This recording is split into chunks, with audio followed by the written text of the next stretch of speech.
pessoal, depois do problema resolvido aqui, 4.000 RPMs, 5. Chegava aí, ele já dava o corte brusco, acima de 3.000 RPM, né? Então, mais um problema resolvido aí, realmente. Olá pessoal, seja muito bem-vindo ao primeiro vídeo de 2025. Nossos alunos da Carre Técnica Treinamentos Automotivos, nossos seguidores, você que acompanha nosso trabalho, seja muito bem-vindo.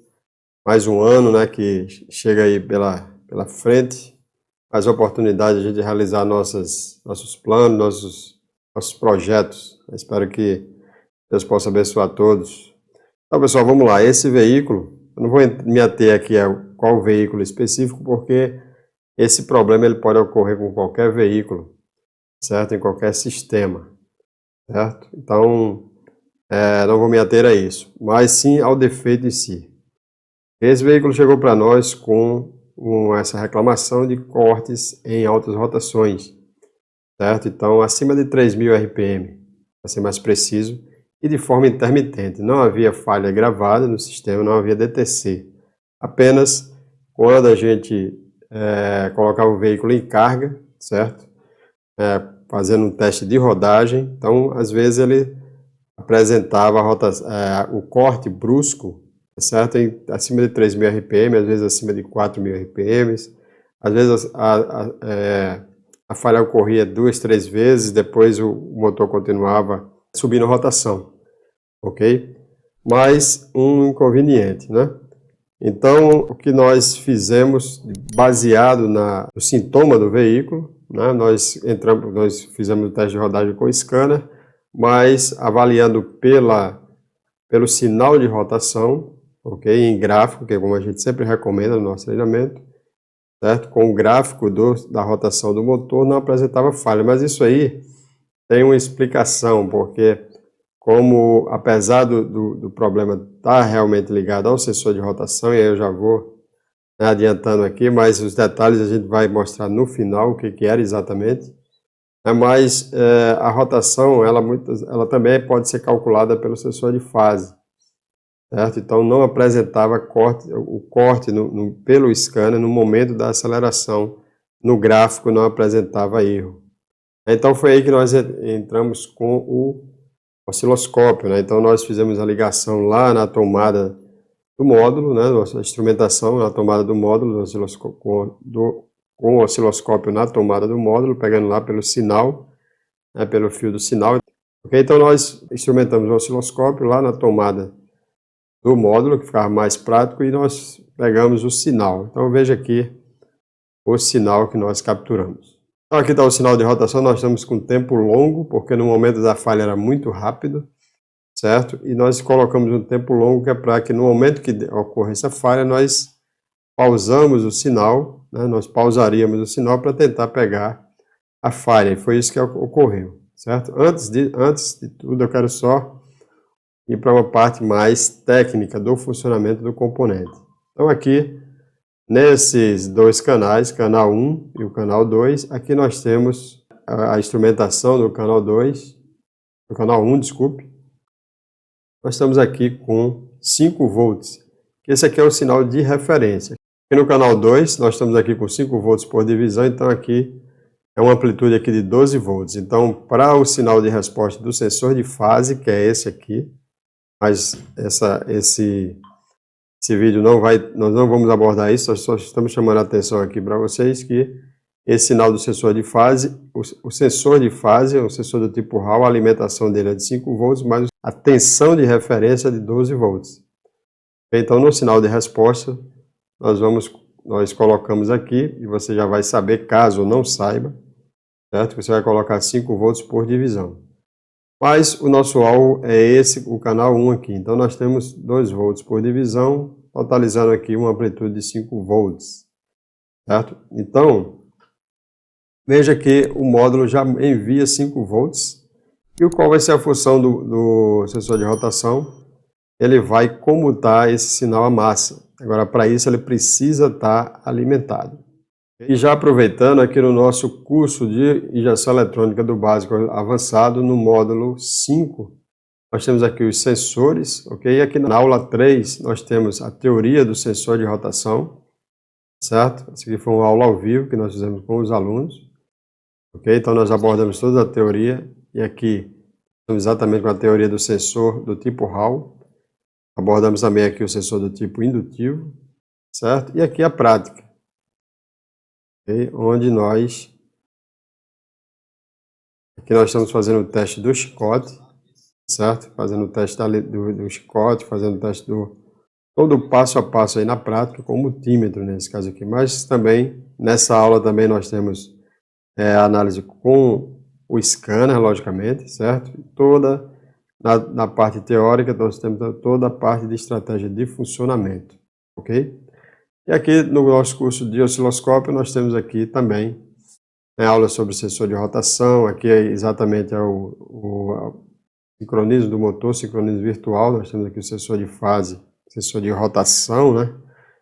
E o sensor de fase, né? Além de muitas aulas aqui com outros temas também, ok? Inclusive uma parte dedicada só ao sistema de ignição, né? Um módulo completo dedicado ao sistema de ignição e o módulo osciloscópios, onde nós temos, nesse módulo aqui por enquanto, nós temos a aula do New Tecnoscópio, são 2 aulas, a aula do osciloscópio TM540 da Tecnomotor, então para quem tem o raster, tá certo? A aula também com o PDL 5500 e 5600, ok? Então, um curso bem completo, bem recheado de informações, tanto de injeção eletrônica como o de osciloscópio automotivo. E esses cursos nós estamos sempre atualizando. Vai entrar mais uma aula no curso de osciloscópio sobre o diagnóstico do motor de passo. Sim, o motor de passo, que ainda tem muitos veículos aí com motor de passo, inclusive veículos japoneses, como na Mitsubishi, por exemplo, né? Então, estamos para incluir essa aula, inclusive já para os alunos, essa semana essa aula vai entrar. Ok? Então, para quem já está no curso, com acesso de 2 anos, as atualizações não paga mais nada. Bom, então, nós temos aqui 5 volts. Então, o que eu vinha dizendo que o sensor ele vai fazer a comutação à massa. Então, a gente pode ver isso aqui, ó. Que foi no momento da partida, que a gente estava fazendo um teste, isso aqui é em um outro veículo, mas para dar o exemplo serve. Então, nós temos aqui 5 volts e toda vida que passa um dente próximo ao sensor, então ele leva esse sinal aqui à massa. E assim, aqui nós temos a falha de 2 dentes, não é isso? Falha de referência. E assim o módulo vai poder calcular a rotação do motor através da frequência e da amplitude do sinal. Bom, e a nossa falha aqui? Então, nós víamos dizendo que nós colocamos um tempo mais longo para que no momento da falha a gente pudesse pausar e tentar pegar o momento da falha. Então, veja bem aqui, ó.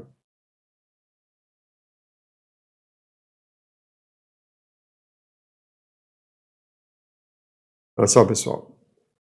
Rapidamente aconteceu aqui a falha. Logo após a falha de 2 dentes, nós tivemos aqui uma comutação à massa do sinal com um tempo mais longo. Quando eu vi isso aqui, o que eu comentei já com o Pedro, com meu filho, né? Olha, isso aí é característica da roda fônica estar encostando no sinal de rotação, ok? Porque no momento em que você pode até fazer um teste prático, você pega um sinal de rotação, um sensor de rotação, um CKP do tipo Hall, se você com a ignição ligada, se você encosta um metal próximo a ele, ele vai ser levado à massa, certo? O sinal vai ser levado à massa, né? Explicando com mais clareza. Então isso aqui, ó, se quando eu tenho apenas a ignição ligada, nós temos 5 volts, certo? Uma linha de 5 volts, como nós podemos ver aqui. Ok? Certo? Então, se nesse momento aqui da falha, estava aqui embaixo o sinal, como vocês podem ver, então isso quer dizer o quê? Que o sensor, ou ele manteve um pulso mais longo, por uma possível falha, ou esse sensor no momento aí encostou rapidamente na roda fônica, certo? E como é que a gente ia saber isso? Removendo o sensor, ok? Então, quando nós removemos o sensor, Vejam aí, certo? O sensor com desgaste. Ok? Bom, então nós podemos ver aqui bem claramente, né, que o sensor está encostando na roda fônica, certo? Inclusive, desgaste bem acentuado. Bom, vale lembrar aqui para vocês, vale citar, melhor dizendo, que esse sensor havia sido substituído. Então, qual era o problema desse sensor aqui? O problema do sensor era o tamanho dele. Então, um sensor de segunda linha, ok? Esse sensor era um pouco maior do que o sensor original que nós aplicamos e era isso que estava causando esse problema. Então, muita atenção. Agora nós viemos novamente aqui com esse problema que nós estamos passando já há algum tempo, né?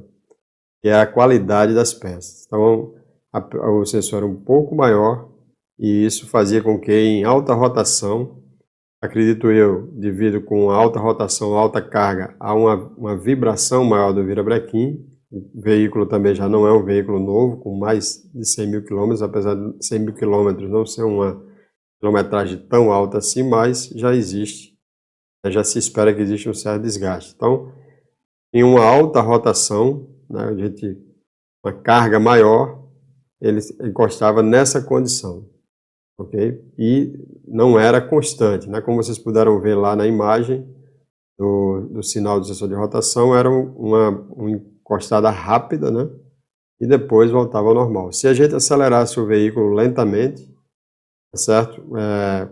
Com a troca de marcha de forma escalonada, bem lenta, então não acontecia o problema, certo? Mas se dessemos uma esticada mais forte, segunda, terceira, aí acontecia o problema, né? O motor dava cortes bruscos, mas ainda assim não gravava o DTC, certo? Então, foi um defeito que exigiu aí conhecimento. Então veja que a importância do conhecimento do sistema de injeção eletrônica, do funcionamento do componente e a aplicação do osciloscópio, certo? Porque só foi mais fácil de acharmos esse problema, né? Por causa da aplicação do osciloscópio, então nos ajudou a fechar esse diagnóstico. Valeu, pessoal. Então, mais uma vez, um feliz 2025 a vocês. Deus abençoe a todos. E lembrando, sexta-feira, às 20h15, nós vamos ter o retorno aqui da nossa resenha técnica. Ok? Nessa resenha técnica, na sexta-feira, nós vamos abordar estratégias de funcionamento. A importância, né, a grande importância de conhecer as estratégias de funcionamento para o diagnóstico. Então, nós vamos abordar lá, nessa resenha técnica da sexta-feira agora, certo? Às 20h15 ou 8h15, certo? Sexta-feira, dia 10. Ok? Então, aguardo todos lá. Sucesso e até o nosso próximo vídeo.